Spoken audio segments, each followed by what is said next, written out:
வணக்கம் சார். அது மணப்பாறையில் வந்து மணப்பாறை பாரம்பரியமான முறுக்கு தான், அரிசி முறுக்கு. இதில் வந்து 5 ஃப்ளேவர் நாங்கள் கலந்துருக்கோம், காரம் கலந்துருக்கோம். இது சாப்பிடும்போது காரம் சுவை இருக்கும், குழந்தைங்க பெரியவங்க சாப்பிடலாம், அந்தளவுக்கு காரம் இருக்கும். பூண்டு கலந்துருக்கோம், வாய் உள்ளவங்களுக்கு இந்த பூண்டு கலந்து சாப்பிட்டு நல்லாயிருக்கும். அதே மாதிரி வந்து இதில் வந்து புதினா, கொத்தமல்லி, பச்சை மிளகாய் இது இது கேழ்வரகு சுகர் உள்ளவங்களுக்கு ரொம்ப யூஸ்ஃபுல்லாக இருக்கும். அதில் வந்து ஒரு 40% கேழ்வரகு கலக்கிறோம், 60% அரிசி மாவு கலந்து கொடுத்துருக்கோம். இது வந்து 5 ஃப்ளேவர் மொத்தம் போட்டுருக்கோம் நாங்கள். இதில் வந்து பார்த்திங்கன்னா மணப்பாறை முறுக்கு என்ன ஃபேமஸு காரணம் அப்படின்னா, இந்த இங்கே உள்ள சுவைக்கு காரணம் வந்து இந்த பகுதியில் இருக்க தண்ணி தான்.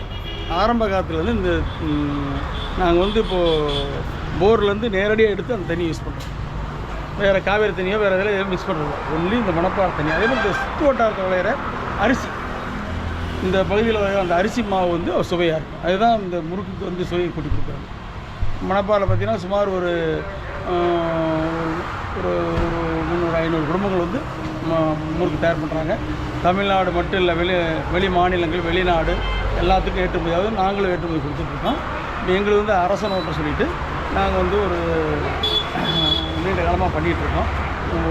மக்கள் ஆதரவு நிறையா கொடுத்துட்ருக்காங்க. நாங்களும் தமிழ்நாடு பூரா முறுக்கு கொடுத்துருக்கோம், வெளிநாடு அனுப்பிச்சிட்ருக்கோம், கேட்குறவங்களுக்கு சப்ளை பண்ணியிருக்கோம். எத்தனை நாள் வச்சுக்கலாம்? இது வந்து ஒரு 20 டேஸ் வச்சுக்கலாம் சார், 20 நாள் வச்சுக்கலாம். 20 நாள். இந்த சுவைக்கு ஏதாவது ஸ்பெஷலாக நீங்கள் தான் சேர்த்துறீங்களா?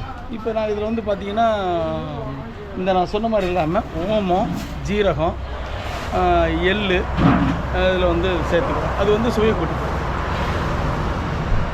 உங்கள் பேர் சொல்லுங்கள். கோவிந்தராஜ், அந்த ஹோட்டலுடைய ஓனர் தான். அந்த முறுக்கு எல்லாமே தயார் பண்ணி கொடுக்குறோம். அரசன் ஹோட்டல் ப்ளஸ் வந்து முறுக்கு. ரொம்ப நன்றி, மகிழ்ச்சி. நன்றி.